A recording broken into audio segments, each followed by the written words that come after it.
Sensation, le MAG.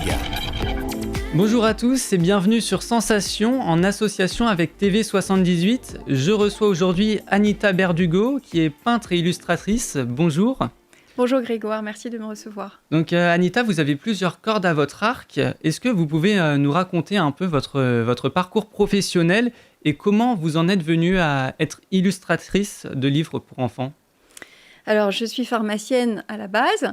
J'ai travaillé dans la recherche sur le cerveau. J'ai fait des formations médicales auprès des adultes. J'ai travaillé en pharmacie d'officine. Et tout ça, l'idée, c'était d'amener une meilleure santé chez les gens, être en relation avec les gens aussi. Et puis, petit à petit, je me suis dit qu'il y avait peut-être d'autres solutions.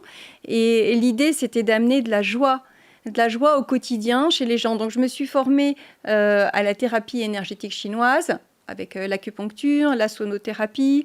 J'ai appris la sophrologie. Et ensuite, j'ai eu envie, j'ai fait de la peinture depuis toujours et j'ai eu envie de transmettre tout ce que j'avais découvert et qui avait amené de la joie dans mon quotidien aux enfants. Les enfants n'osent pas forcément exprimer tout ce qu'il y a à l'intérieur d'eux. Et donc, c'était bien de pouvoir, par le biais des livres, les aider leur donner la parole. Justement, des livres, parlons-en. Vous avez sorti en décembre 2018 un livre sur les émotions et comment prendre soin de ces émotions avec votre fille Sarah. Fin 2020, vous avez également copublié une nouvelle fois avec votre fille « Pourquoi tu pleures ?» Les deux œuvres sont dédiées aux enfants.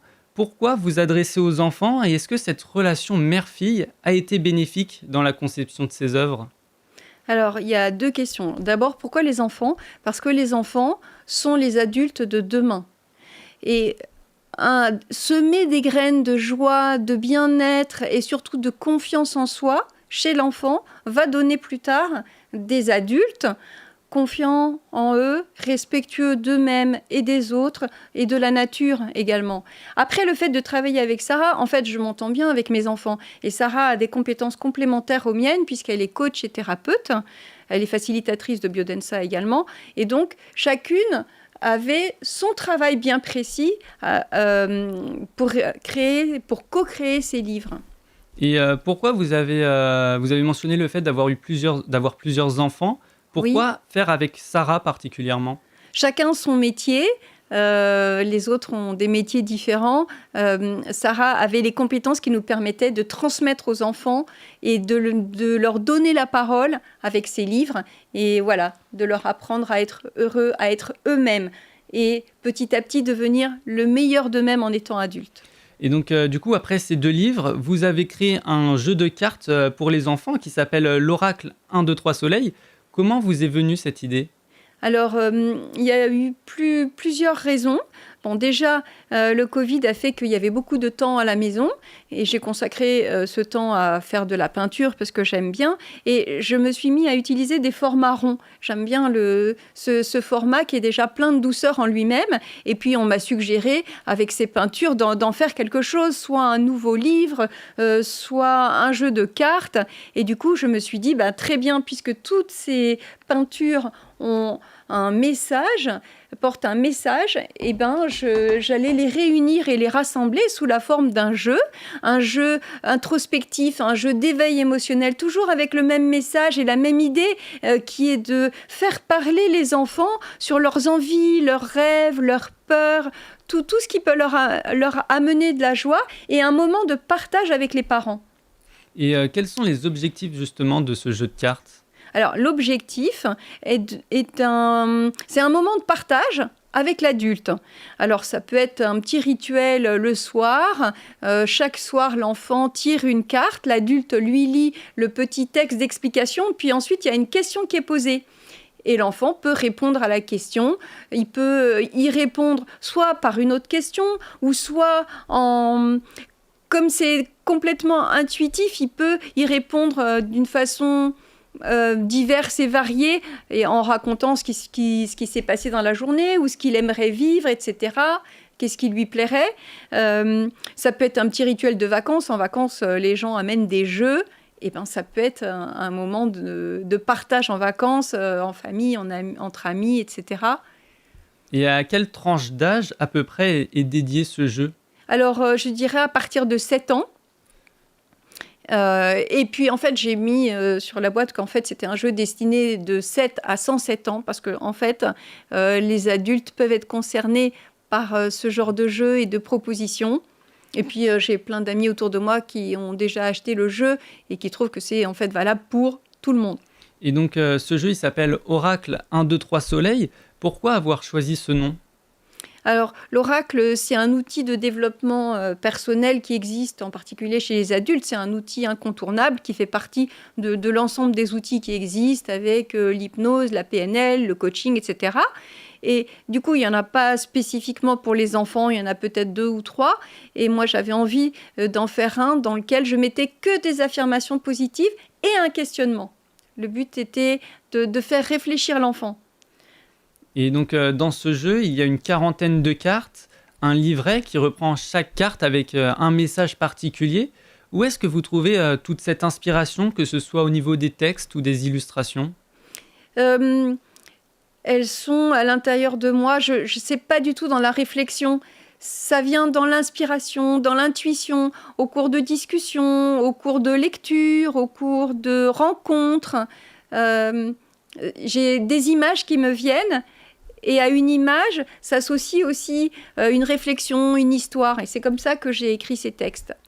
Et vous avez un style assez particulier au niveau des peintures. Vous faites toujours à peu près le même style de dessin ou vous changez en fonction Alors, de vos projets? c'est des dessins différents, mais c'est toujours un style très coloré, poétique, métaphorique, naïf. Il y a toujours une histoire. Mais effectivement, ce n'est pas toujours les mêmes dessins en fonction de l'ouvrage qui est à réaliser. Alors vous avez évoqué le mot d'histoire. On a remarqué à travers vos différentes œuvres que l'enfant est souvent au cœur de vos projets. Vous travaillez souvent pour lui. C'est un sujet important pour vous? Oui, les enfants, c'est capital. Et effectivement, on travaille.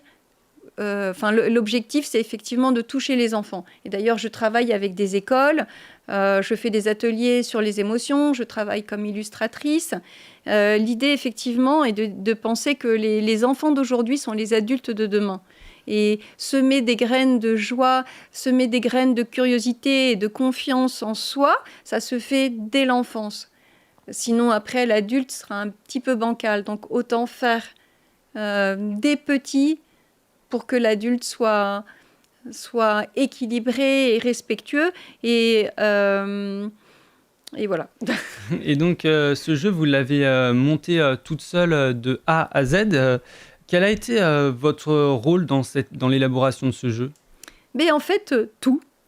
J'ai fait les peintures. Après les peintures, les textes associés. Ensuite, le design graphique, c'est-à-dire la mise en page sous forme de carte, la réalisation du livret, la réalisation de la boîte, donc la relation avec l'imprimeur, etc. Et puis aussi, je vais commercialiser.